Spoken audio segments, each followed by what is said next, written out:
우리가 아는 한국 독립운동 이야기, 혹시 그게 전부가 아닐 수도 있다는 생각 해보셨나요? 우리가 기억하는 투쟁의 무대는 대부분 한반도 아니지만 사실 그보다 훨씬 더 거대한 이야기의 시작은 바로 저 강 건너편에 있었습니다. 오늘 우리가 잠시 잊고 있었던 독립운동의 진짜 요람으로 함께 가보겠습니다. 대체 왜 그분들은 사랑하는 조국을 등지고 낯선 땅으로 가야만 했을까요? 그 답을 찾으려면 당시 그들이 마주했던 현실을 먼저 봐야 합니다. 일본은 자신들이 저지른 끔찍한 일들에 대해 전혀 반성하지 않았고 바로 그 오만함이 모든 비극의 씨앗이었습니다. 30만. 이 숫자가 뭘 의미할까요? 바로 1937년 난징대학살 때 일본군이 학살한 민간인의 숫자입니다. 총알이 아깝다고 칼로, 도끼로 사람을 죽였던 이런 끔찍한 현실 속에서 과연 한반도 안에서 희망을 이야기할 수 있었을까요? 거의 불가능에 가까웠을 겁니다. 그래서 이제 남은 선택지는 사실상 하나뿐이었던 거죠. 국내에서는 더 이상 안 되겠다. 밖으로 나가자. 신민회 같은 비밀결사 조직들이 해외에 독립운동 기지를 세우는 걸 공식적인 목표로 삼게 된 이유입니다. 희망을 찾아서 수많은 사람들이 두만강을 건너 러시아의 연해주로, 또 연해주로 향했습니다. 그렇게 도착한 러시아 땅, 처음엔 그저 춥고 낯설고 모든 게 이질적인 곳이라고만 생각했을 겁니다. 그런데 말이죠, 이분들이 거기서 정말 상상도 못했던 걸 발견하게 돼요. 그들의 생각을, 아니 어쩌면 우리 역사를 통째로 바꿔둘 만한 그런 발견이었습니다.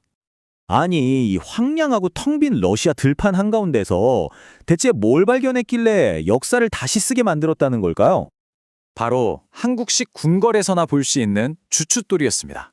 이건 러시아 양식과는 완전히 다르거든요. 그걸 본 순간 이분들은 바로 알아차렸을 겁니다. 아, 이건 우리 거다. 우리가 온 이곳이 그냥 낯선 땅이 아니었구나 하는 걸 깨닫게 된 거죠. 네, 맞습니다. 이 땅은 바로 고구려를 계승한 위대한 왕국, 발해의 심장부였던 겁니다. 그러니까 독립운동가들한테 이 연해주라는 곳은 그냥 도망쳐온 피난처가 아니었던 거예요. 우리 조상들의 영토로 말 그대로 돌아온 거였습니다.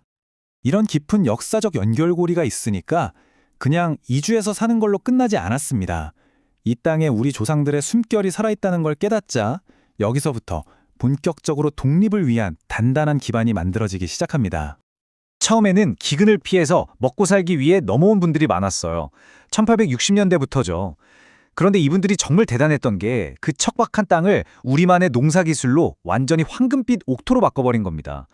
그렇게 하나둘씩 마을이 생겨나고 1900년대 초가 되자 이 마을들은 독립운동가들을 먹이고 재우고 숨겨주는 아주 중요한 심장부, 보급 기지가 됩니다.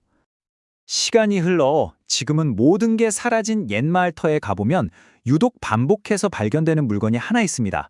그들이 얼마나 단단한 공동체를 이뤘었는지 말없이 보여주는 증거죠. 바로 이 연자방아입니다. 이게 그냥 곡식 빻는 도구가 아니에요. 마을 사람들이 다 같이 힘을 합쳐서 만들고 함께 썼던 거니까. 이게 바로 공동체의 중심이었던 거죠. 또 이걸로 밥을 해서 가족도 먹이고 숨어든 독립군도 먹였으니 말 그대로 독립운동의 기반 그 자체였습니다. 낯선 땅에서 우리만의 방식으로 살아남았다는 정체성의 상징이기도 했고요. 그렇게 활기 넘치던 곳이었는데 지금 가보면 그냥 텅 빈 들판뿐입니다. 1937년 스탈린이 이 모든 한인들을 하루아침에 머나먼 중앙아시아로 강제 이주시켜 버렸기 때문이에요. 그렇게 독립운동의 뜨거웠던 심장은 한순간에 멈춰버렸습니다. 하지만 그 심장이 멈추기 전 이 연해주라는 땅은 우리 역사의 길이 남을 한 인물을 배출해냅니다. 여러분도 잘 아시는 이름, 바로 안중근 의사입니다. 우리는 보통 안중근 의사 하면 홀로 거사를 치른 고독한 영웅 이렇게 생각하잖아요. 저도 그렇게 배웠고요.